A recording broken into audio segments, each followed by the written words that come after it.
হরমুজের চাবি হারিয়ে গেছে, ট্রাম্পের হুঁশিয়ারিকে উপেক্ষা করে ইরানের উপহাস হামলা আরও তীব্র করেছে তেহরান, বিপর্যস্ত ইসরায়েল। ইরানকে বাজে ভাষায় গালির পর ট্রাম্পের মানসিক স্বাস্থ্য নিয়ে প্রশ্ন খোদা আমেরিকার রাজনীতিবিদদের, দ্রুত যুদ্ধ বন্ধের তাগিদ। ইরানকে বাগে আনতে ট্রাম্পের একের পর এক আলটিমেটাম এবারও কি ব্যর্থ হবে? বিশ্বে কমে আসছে কি আমেরিকার মোড়লগিরির প্রভাব? আসসালামু আলাইকুম, দেখছিলেন Bangla vision world news headline. Hormuz প্রণালী খুলে দেওয়ার ইস্যুতে আমেরিকার হুমকি, হুঁশিয়ারি আর আলটিমেটামকে কোনো ধরনের পাত্তাই দিচ্ছে না ইরান। উল্টো ট্রাম্পের হুঁশিয়ারিকে নিয়ে হাসি তামাশায় মেতেছে ইরান, বলছে হরমুজের চাবি হারিয়ে গেছে। মার্কিন প্রেসিডেন্ট ডোনাল্ড ট্রাম্পের হুমকির পর ইসরায়েল সহ আমেরিকার বিভিন্ন স্থাপনা লক্ষ্য করে হামলা আরও জোরালো করেছে ইরান। একই সাথে খামেনি দেশ সাফ জানিয়ে দিয়েছে, যুক্তরাষ্ট্র ও ইসরায়েলের জন্য হরমুজ প্রণালী আর কখনোই আগের অবস্থানে ফিরে যাবে না। আবারও নাকচ করে দিয়েছে ৪৫ দিনের যুদ্ধবিরতির প্রস্তাব। যুদ্ধ জয়ের চাবি কি এখন ইরানের হাতে? শহীদ আরাফাতের ডেস্ক রিপোর্ট। হরমুজ প্রণালী নিয়ে যখন মার্কিন প্রেসিডেন্ট ডোনাল্ড ট্রাম্প একের পর এক শর্ত আর আলটিমেটাম দিচ্ছেন, তখন ইরান সাফ জানিয়ে দিয়েছে ওই পথ যুক্তরাষ্ট্র ও ইসরায়েলের জন্য আর কখনোই আগের অবস্থানে ফিরে যাবে না। ইরানের মাটিতে আরও শক্তিশালী আঘাত এলেও তার জবাব দেওয়ার জন্য প্রস্তুত ইরান। দেশটির ইসলামিক রেভলিউশনারি গার্ড কোরের নৌবাহিনী বলছে, যুক্তরাষ্ট্রের নেতৃত্বাধীন বহিঃশক্তিগুলোকে আর ইরানের সমুদ্র সীমায় প্রভাব বিস্তার করতে দেয়া হবে না। ইরান শুধু হুমকি দিয়েই ক্ষান্ত নেই। সোমবার আরও হামলা জোরদার করেছে মোস্তফা খামেনির দেশ। ইসরায়েলের হাইফা শহরে ভয়াবহ মিসাইল হামলা চালিয়েছে তেহরান। হামলায় সেখানে ব্যাপক ধ্বংসযজ্ঞ হয়েছে এবং ধ্বংসস্তূপের নিচে আটকা পড়েছে অসংখ্য মানুষ। ইরাক, সংযুক্ত আরব আমিরাত, সৌদি আরব সহ উপসাগরীয় দেশগুলোর বিদ্যুৎ, পানি ও তেলের ডিপোতে হামলা চালাচ্ছে ইরান। পাল্টা হামলা অব্যাহত রেখেছে ইসরায়েল ও যুক্তরাষ্ট্র। ইসরায়েলের হামলায় এ পর্যন্ত ইরানে কয়েক ডজন বিশ্ববিদ্যালয় ও গবেষণা কেন্দ্র ক্ষতিগ্রস্ত হয়েছে। একদিনের হামলায় হতাহত হয়েছে অর্ধশতাধিক ইরানি নাগরিক। তেহরানের একটি আবাসিক এলাকায় চালানো হামলায় ৫০টি ভবন মারাত্মকভাবে ক্ষতিগ্রস্ত হয়েছে। লেবাননেও চলছে ইসরায়েলি হত্যাযজ্ঞ। যুদ্ধের এই ভয়াবহ পরিস্থিতিতে হরমুজ প্রণালী দিয়ে তেল সরবরাহ বন্ধ থাকায় বিশ্ববাজারে লাগামহীনভাবে বাড়ছে তেলের দাম। পাশাপাশি খাদ্যদ্রব্যের দামও বাড়তে শুরু করেছে বলে জানিয়েছে জাতিসংঘের খাদ্য ও কৃষি সংস্থা। যুদ্ধ দীর্ঘায়িত হলে শিগগিরই খাদ্য আমদানিকারক দেশগুলোর জন্য পরিস্থিতি আরও কঠিন হয়ে উঠতে পারে বলে শঙ্কা সংস্থাটির। এসবের মধ্যে আশার বাণী শোনাচ্ছেন মধ্যস্থতাকারী দেশগুলো। যুক্তরাষ্ট্র, ইরান, পাকিস্তান ও তুরস্ক সহ মধ্যস্থতাকারী দেশগুলো ৪৫ দিনের একটি যুদ্ধবিরতির শর্ত নিয়ে আলোচনা করছে। এই যুদ্ধবিরতির মাধ্যমে চলমান সংঘাত চূড়ান্তভাবে বন্ধ হতে পারে বলে ধারণা করছেন আলোচনার সঙ্গে সংশ্লিষ্ট যুক্তরাষ্ট্র, ইসরায়েল ও মধ্যস্থতাকারী দেশগুলোর অন্তত ৪ জন কর্মকর্তা। তবে শিগগিরই এর ভালো কিছুর সম্ভাবনা দেখছেন না বিশ্লেষকরা। Shahid Arafat, Bangla vision news desk.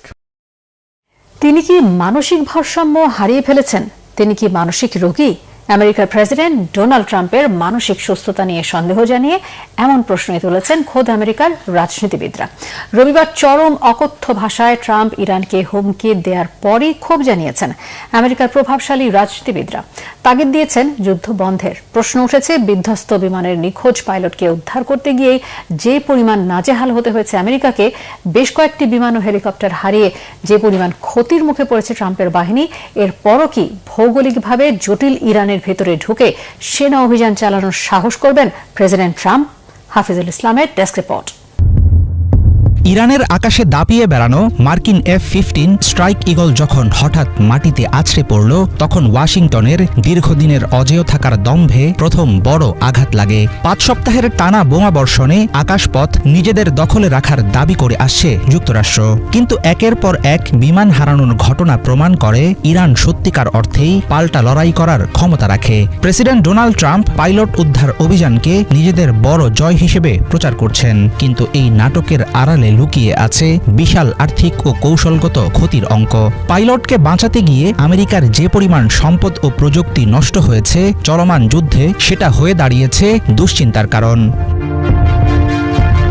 ইস্পাহানের দক্ষিণে একটি পরিত্যক্ত বিমান ঘাঁটি ব্যবহার করতে গিয়ে বড় বিপদে পড়ে মার্কিন বাহিনী। বালিতে চাকা দেবে গিয়ে আটকে যায় দুটি বিশাল C-130 হারকিউলিস বিমান। শেষ পর্যন্ত সেই বহুমূল্য বিমানগুলো ইরানিদের হাতে পড়া থেকে ঠেকাতে মার্কিন বাহিনী নিজেরাই সেগুলো ধ্বংস করে দেয়। একটি উদ্ধার কাজের জন্য $25 কোটি বেশি মূল্যের যুদ্ধ সরঞ্জাম হারানো সাধারণ কোনো ঘটনা নয়। এই সংকট একটি বড় প্রশ্ন সামনে নিয়ে এসেছে। আমেরিকা কি সত্যিই ইরানের ভেতরে স্থল অভিযান চালানোর ঝুঁকি নিতে পারবে? বিমান এবং তার ক্রু উদ্ধারের সময় এতগুলো সরঞ্জাম হারাতে হয়েছে তাদের। সেক্ষেত্রে ইরানের মাটির গভীরে লুকিয়ে রাখা ইউরেনিয়াম দখল করা কতটা কঠিন হবে সেটা সহজেই বোঝা যায়। প্রেসিডেন্ট ডোনাল্ড ট্রাম্পের উস্কানিমূলক বার্তার জেরে মার্কিন রাজনীতিতে সৃষ্টি হয়েছে ব্যাপক তোলপাড়। তার মানসিক অবস্থা নিয়েও প্রশ্ন তুলেছেন বার্নি স্যান্ডার্স সহ অনেক রাজনীতিবিদ। ট্রাম্প তার ট্রুথ সোশ্যাল প্ল্যাটফর্মে ইরানকে অত্যন্ত কুরুচিপূর্ণ ভাষায় গালিগালাজ করে অবিলম্বে হরমুজ প্রণালী খুলে দেওয়ার হুমকি দিয়েছেন। 7 এপ্রিল মঙ্গলবারকে ইরানের বিদ্যুৎ কেন্দ্র ও সেতু ধ্বংসের দিন হিসেবে ঘোষণা করেন ট্রাম্প। চরম হুঁশিয়ারি দিয়ে তিনি লিখেছেন, হয় হরমুজ প্রণালী খুলে দাও, নয়তো নরকের কষ্টের জন্য প্রস্তুত হও। এমনকি বার্তার শেষে আলহামদুলিল্লাহ লিখে তিনি তৈরি করেছেন অদ্ভুত এক বিপরীতমুখী পরিস্থিতি। আর সেটা নিয়ে বিশ্বজুড়ে উঠেছে সমালোচনার ঝড়। ড্রোনের পাহারা আর আকাশ থেকে বৃষ্টির মতো বোমা ফেলে হয়তো কোনো এলাকা সাময়িকভাবে দখলে রাখা যায় ঠিকই, কিন্তু সরাসরি ইরানের ভূখণ্ডে ঢুকে মুখোমুখি লড়াইয়ের ফলাফল মার্কিন বাহিনীর জন্য হবে কঠিন পরীক্ষা। চলমান যুদ্ধ এখন রূপ নিয়েছে একটি অসম যুদ্ধে। আমেরিকা ও ইসরায়েল প্রতিদিন শত শত হামলা চালিয়ে যাচ্ছে, কিন্তু ইরান থাকে কেবল একটি মোক্ষম সুযোগের অপেক্ষায়। শত্রুকে একবার বড় কোনো আঘাত করতে পারলেই লাফিয়ে বাড়ে তেহরানের মনোবল। ইরান ইসরায়েল যুদ্ধ শুরু হওয়ার পর থেকেই বিশ্বের অন্যতম প্রধান জ্বালানি সরবরাহের রুট হরমুজ প্রণালী কার্যত বন্ধ হয়ে আছে। এই অচলাবস্থা নিরসনে ইরানকে বারবার আল্টিমেটাম দিচ্ছেন ট্রাম্প, কিন্তু এই যুদ্ধের বৈধতা নিয়ে প্রশ্ন তুলে দূরে সরে আছে তার ইউরোপীয় এবং ন্যাটো মিত্ররা। সাম্প্রতিক সময়ে ইরানের আকাশ সীমায় মার্কিন আধিপত্যের ব্যর্থতা অনেকাংশেই ধসিয়ে দিয়েছে আমেরিকার মনোবল। এর জেরে ইরানে স্থল অভিযানের কথা হয়তো নতুন করে ভাবতে বাধ্য হবে হোয়াইট হাউস। হাফিজুল ইসলাম, বাংলা ভিশন। ইরানকে গেল 15 দিনে 5টি আলটিমেটাম দিয়ে আলটিমেটামের রেকর্ড গড়েছেন মার্কিন প্রেসিডেন্ট ডোনাল্ড ট্রাম্প। তারপরও ইরানকে বাগে আনা বা ইরান যুদ্ধে জয় তো দূরে থাক, হরমুজ প্রণালী খোলাও নিশ্চিত করতে পারছেন না তিনি। ফলে বিশ্ববাজারে যেমন বেড়েই চলেছে জ্বালানি তেলের দাম, তেমনই কমছে বিশ্বের আমেরিকার মোড়লগিরির প্রভাব। শুধু তাই নয়, ট্রাম্পের আলটিমেটামের রেকর্ড নিয়ে চলছে উপহাস আর হাসি। এমনকি মজার ছলে গোটা বিশ্বেই প্রশ্ন উঠেছে, ট্রাম্পের পরবর্তী আলটিমেটামের তারিখ কি ঠিক করা হয়ে গেছে? বিস্তারিত মেয়ের ফজলে রাব্বির ডেস্ক রিপোর্টে। The United States military began major combat operations in Iran. ইরানের সাথে যুদ্ধে নেমে আলটিমেটামের রেকর্ড ভাঙছে যুক্তরাষ্ট্র। গত কয়েক সপ্তাহ ধরে একের পর এক চূড়ান্ত আলটিমেটাম দিয়েও ইরানের যুদ্ধে নিজের নিয়ন্ত্রণ প্রতিষ্ঠা করতে পারছেন না মার্কিন প্রেসিডেন্ট ডোনাল্ড ট্রাম্প। ইরানে মার্কিন অভিযান শুরুর পর থেকে হরমুজ প্রণালী নিয়ে ইরানকে একাধিক আলটিমেটাম দিয়েছেন ট্রাম্প। 21 মার্চ ইরানকে উদ্দেশ্য করে 48 ঘন্টার মধ্যে হরমুজ প্রণালী না খুললে বিদ্যুৎ কেন্দ্রে হামলার হুমকি দিয়েছিলেন তিনি। পরে অবশ্য আলোচনার অগ্রগতির দোহাই দিয়ে সময়সীমা 5 দিন বাড়ানোর কথা উল্লেখ করেন ট্রাম্প। এর 3 দিন পর আবারও বোল পাল্টান মার্কিন প্রেসিডেন্ট। নতুন করে 10 দিনের সময়সীমা ঘোষণা করেন ট্রাম্প। সবচেয়ে আলোচিত ও সাম্প্রতিক হুমকিটি এসেছে গত 5 এপ্রিল। ট্রাম্প তার ট্রুথ সোশ্যাল প্ল্যাটফর্মে অত্যন্ত কঠোর ভাষায় ইরানকে একটি চূড়ান্ত সময়সীমা বেঁধে দিয়েছেন। তিনি জানিয়েছেন, মঙ্গলবার রাত 8টার মধ্যে হরমুজ প্রণালী সম্পূর্ণ উন্মুক্ত না করলে ইরানের বিদ্যুৎ কেন্দ্র এবং সেতুগুলোতে ভয়াবহ হামলা চালানো হবে। তিনি এই দিনটিকে পাওয়ার প্ল্যান্ট ডে এবং ব্রিজ ডে হিসেবে অভিহিত করেছেন। তবে এরপর আবারও ভিন্ন সুরে কথা বলেন ট্রাম্প। মার্কিন সংবাদ মাধ্যম ফক্স নিউজকে দেওয়া এক সাক্ষাৎকারে ট্রাম্প জানান, যুক্তরাষ্ট্র ইরানের সঙ্গে শান্তিপূর্ণ সমাধান করার জন্য 6 এপ্রিলের মধ্যেই একটি চুক্তিতে পৌঁছাতে পারে। হরমুজ প্রণালীর সংকীর্ণ জলসীমায় ডোনাল্ড ট্রাম্প এখন যে ডেডলাইন গেম খেলছেন তা এক অদ্ভুত বৈপরীত্য তৈরি করেছে। একদিকে তার হুঙ্কার বিশ্ববাজারে তেলের দাম বাড়িয়ে দিচ্ছে, অন্যদিকে একের পর এক সময়সীমা বাড়ানো তার সামরিক সক্ষমতার বিশ্বাসযোগ্যতাকে প্রশ্নবিদ্ধ করছে। ইতিহাস বলছে হুমকি যখন বাস্তবায়িত হয় না তখন তা শত্রুপক্ষকে আরও সাহসী করে তোলে। তেহরানের অনমনীয় মনোভাব সম্ভবত সেই সত্যেরই প্রতিফলন। মীর ফজলে রাব্বি, বাংলা ভিশন। এদিকে ইরানের বিপ্লবী গার্ড বাহিনী IRGCর গোয়েন্দা প্রধান মেজর জেনারেল মাজিদ খাদেমিকে হত্যা করেছে যুক্তরাষ্ট্র ইসরায়েলের জোট বাহিনী। হত্যার দায় স্বীকার করে ইসরায়েলের দাবি, এই হত্যাকাণ্ড ইরানের বিপ্লবী গার্ডের জন্য আরও একটি বড় ধাক্কা। সন্দেহ তৈরি হয়েছে, ইরানের শীর্ষ নেতাদের হত্যা করে কি আসলে দেশটিকে দুর্বল করতে পারছে ইসরায়েল ও আমেরিকা, নাকি দ্রুত অন্য কেউ দায়িত্বে চলে গিয়ে আরও শক্তিশালী করছে ইরানকে? মোর্শেদ আলমের ডেস্ক রিপোর্ট। গেল কয়েকদিন ধরে যুক্তরাষ্ট্রকে নাস্তানাবুদ করে একের পর এক যুদ্ধবিমান ভূপাতিত করার পর বড় ধরনের ধাক্কা খেল ইরান। ইরানের IRGC জানিয়েছে, ইসরায়েল ও যুক্তরাষ্ট্রের যৌথ হামলায় নিহত হয়েছেন তাদের গোয়েন্দা প্রধান মেজর জেনারেল মাজিদ খামেনি। ইরানের তেহরান প্রদেশের রাতে যুক্তরাষ্ট্র ইসরায়েলের চালানো এই হামলায় 6 শিশুসহ নিহত হয়েছেন প্রায় 13 জন।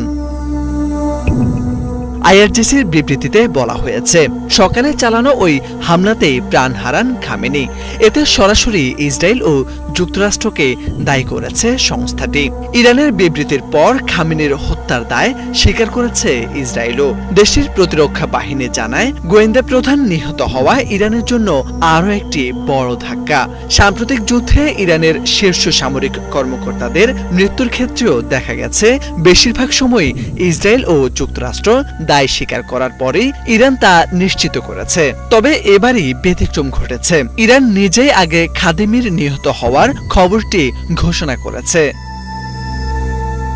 এর আগে IRGCর গোয়েন্দা প্রধান ছিলেন মোহাম্মদ কাজেমি। 2025 সালের 15 জুন ইরান ইসরায়েলের 12 দিনের যুদ্ধে ইসরায়েলি হামলায় নিহত হন তিনি। সেই শূন্যস্থান পূরণ করে দায়িত্ব নেন খাদেমি, কিন্তু 1 বছরের মাথায় তাকেও একই পরিণতি বরণ করতে হলো। তবে বিশ্লেষকরা বলছেন, ইরানের জন্য এতে খুব বেশি চাপ পড়বে না, দ্রুতই তার স্থানে অন্য কাউকে দায়িত্ব দেওয়া হবে। আন্তর্জাতিক বিশ্লেষকরা বলছেন, IRGCর গোয়েন্দা প্রধানকে টার্গেট করে এমন হামলা ইঙ্গিত দিচ্ছে সংঘাতের নতুন মাত্রার দিকে। কারণ গোয়েন্দা প্রধান শুধু সামরিক নয়, কৌশলগত ও নিরাপত্তা পরিকল্পনারও কেন্দ্রবিন্দুতে থাকেন। মোর্শেদ আলম, বাংলা ভিশন।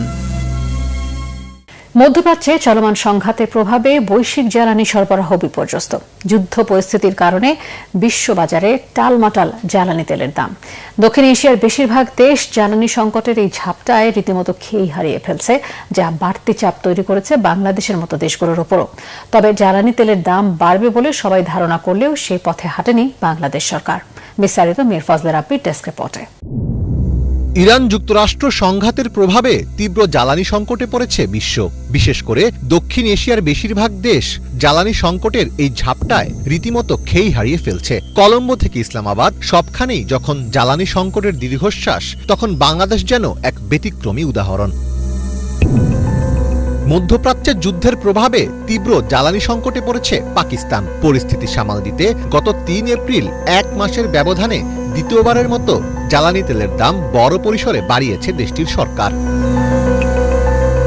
নতুন ঘোষণায় পাকিস্তানে ডিজেলের দাম প্রায় 55% এবং পেট্রোলের দাম 42% বাড়ানো হয়েছে। ফলে ডিজেলের দাম লিটার প্রতি বেড়ে দাঁড়িয়েছে 520.35 রুপি এবং পেট্রোলের দাম হয়েছে 458.40 রুপি। কেরোসিন তেলের দামও বাড়িয়ে 457.80 রুপি নির্ধারণ করা হয়েছে। একই অবস্থা শ্রীলঙ্কাতেও। মধ্যপ্রাচ্যের যুদ্ধের জেরে হরমুজ প্রণালী বন্ধ থাকায় শ্রীলঙ্কায় তেলের দাম 25% পর্যন্ত বেড়েছে। ফলে শ্রীলঙ্কায় প্রতি লিটার সাধারণ পেট্রোলের দাম 317 রুপি থেকে বৃদ্ধি করে 398 রুপি করা হয়েছে। আর গণপরিবহনে ব্যবহৃত ডিজেলের দাম 79 রুপি বাড়িয়ে 382 রুপি নির্ধারণ করা হয়েছে। জ্বালানি ঘাটতি মোকাবেলায় প্রতি বুধবার সরকারি প্রতিষ্ঠান বন্ধ রাখা